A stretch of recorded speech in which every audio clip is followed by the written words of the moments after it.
Voilà ce qui nous arrivera. Je vais vous réciter un hadith du prophète Mohammed, la paix et soit sur lui. Regardez ce qui se passe en cette période.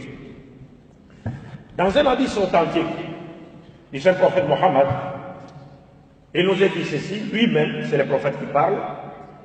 Il dit quoi? Il dit قال رسول الله صلى الله عليه وسلم يوشك أن تداعى عليكم الأمم من كل أفق كما تتداعى الأكلة على قصعتها قلنا من قلة بنا يومئذ قال لا بل أنتم يومئذ كثير ولكنكم غثاء كغثاء السيل ينزع الله المهابة من قلوب عدوكم ويجعل في قلوبكم الوهن قيل وما الوهن قال حب الحياة أو حب الدنيا وكراهية الموت. Écoutez attentivement cet hadith. Le prophète Mohammed sallallahu alayhi wa sallam nous prévient, il dit, il arrivera un moment où des nations du monde se rassembleront contre vous, les musulmans, de toutes parts, comme les gens se rassemblent autour de la nourriture pour en manger. On a servi la nourriture, elle est sur la table, et les gens s'appellent. Venez, la nourriture est prête, venez manger. Le prophète nous dit, il arrivera un moment où vous les musulmans, des nations, vont se rassembler de toutes parts. Elles vont s'appeler pour aller vous tuer, vous les musulmans. Ils vont se rassembler, elles vont se rassembler pour aller vous tuer. Et le prophète, les Sahaba demandent, ô messager d'Allah, est-ce que c'est à cause du fait que nous serons peu nombreux à cette époque? Est-ce que ces nations vont se rassembler, chercher à nous tuer parce que nous serons minoritaires? Nous serons peu nombreux? Écoutez la réponse du prophète. Non, vous serez très nombreux à cette époque, mais vous serez comme les écumes à la surface de l'océan, c'est-à-dire vous serez faibles et divisés. Nous serons très nombreux, comme aujourd'hui, nous sommes très nombreux. Des nations se rassemblent, personne ne parle. On va tuer des musulmans en Syrie. Plus de 350 000 musulmans sont tués en Syrie. Personne ne parle. Les Rohingyas sont tués à cause de leur religion. Personne ne parle. Il aurait fallu qu'un groupe de gens positivistes fassent beaucoup de bruit pour qu'on commence à réagir. Pourquoi? Parce qu'il s'agit des musulmans, afin que la prophétie se réalise que Muhammad est véridique. Imaginez un seul instant si c'était plus de 350 000 Américains qui étaient tués. Imaginez un seul instant si c'était plus de 350 000 Européens qui étaient tués. Imaginez un seul instant que si c'était plus de 350 000 Juifs qui étaient tués. Comment le monde allait-il être mobilisé pour répondre à cela? Mais comme il s'agit des musulmans, le monde se tait. Et pourquoi cela arrive? La réponse est donnée par le prophète lui-même dans cet hadith. Le prophète continue en disant, et Allah enlèvera de cœur de vos ennemis votre crainte. Ils n'auront pas peur de vous. Écoutez ça. Lorsque ce moment arrivera, le prophète dit, Allah va enlever plutôt votre crainte dans le cœur de vos ennemis. Vos ennemis vous craignez avant, mais il arrivera un moment, ils ne vont plus avoir peur de vous. La antum ashaddu rahbatan fi sudurihim min Allah, dhalika bi annahum qawmun la yafqahun. Dieu dit dans les Saint-Coran, les koufars, ils ont peur de vous les musulmans, puisqu'ils n'en ont peur de Dieu. Mais aujourd'hui, c'est le contraire. C'est les musulmans qui ont peur maintenant. Et Allah a enlevé la crainte des musulmans de cœur de ces gens-là. Ils n'ont plus peur de nous. C'est-à-dire de sorte que même les musulmans et même dans leur propre pays, des fois ils ne peuvent même pas parler, chercher à justifier l'islam, à innocenter l'islam, à innocenter les prophètes. Ils ont même peur de parler.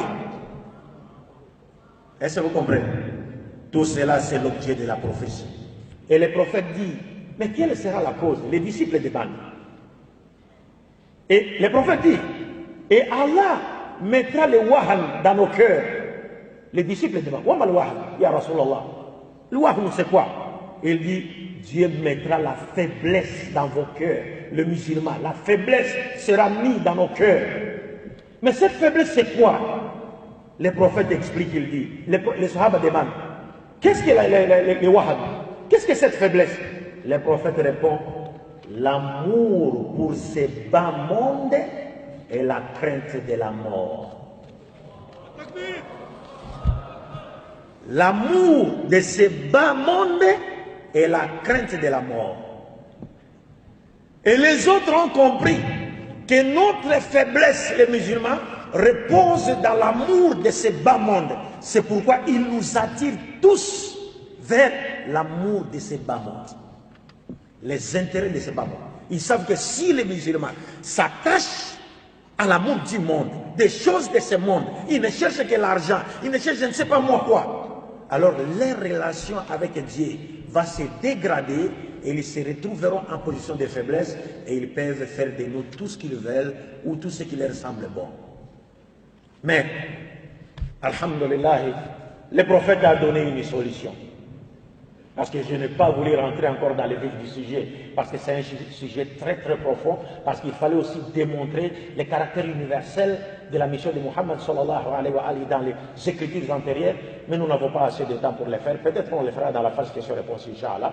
Mais dans les jours à venir, avec d'autres conférences qu'on va donner par la grâce de Dieu, nous allons essayer de développer d'autres thèmes, et aussi avec des étudiants, pour leur parler du rôle de la jeunesse, Inch'Allah, parce que nous avons besoin. Il y a aujourd'hui nécessité de voir nos étudiants, nos intellectuels s'intéresser à la religion, apprendre l'islam.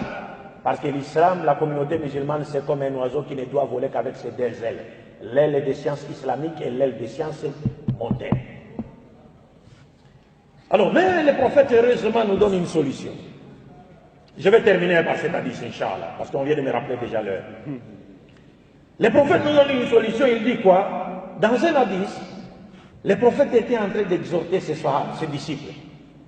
Et les disciples ont eu peur même du sermon qu'il leur avait donné le prophète. Et ils ont demandé au prophète, prophète, cette exhortation, c'est comme si vous vous rapprochiez de la mort. Voudrez-vous nous donner un conseil? Le prophète donne le conseil, il dit quoi? Il dit, فَإِنَّهُ مَنْ يَعِيشُ مِنْكُمْ فَسَيَرَ اخْتِلَافًا كَثِيرًا. Le prophète Mohammed, celui qui vivra, celui d'entre vous qui vivra, verra beaucoup de contradictions entre les musulmans. Beaucoup de contradictions verront jour, beaucoup de divergences verront jour entre nous, les musulmans. Mais le prophète a donné une solution. Les contradictions vont arriver, les divergences vont arriver. Et le prophète ne voudrait pas que nous restions, nous continuions, nous persévérions dans les contradictions et les divergences. Il donne une solution. Il dit quoi? Les sahaba lui demandent. Maintenant il dit فَعَلَيْكُمْ بِسُنَّتِي وَسُنَّةِ الْخُلَفَاءِ الرَّاشِدِينَ الْمَهْدِيِّينَ. Je vous recommande de vous attacher à ma sunna, à ma tradition et à la tradition des khulafa, des khalifes qui vont venir après moi, les sages, les bien guidés. Si vous voulez vous en sortir, et si vous voulez retrouver votre honneur, qu'avait le musulman d'alors à l'époque du prophète, alors il n'y a qu'une seule solution. Le prophète dit, faites un retour vers les vraies valeurs spirituelles et morales que moi, Muhammad, j'ai enseignées et qui seront perpétuées par mes khulafa rachidin qui viendront après moi.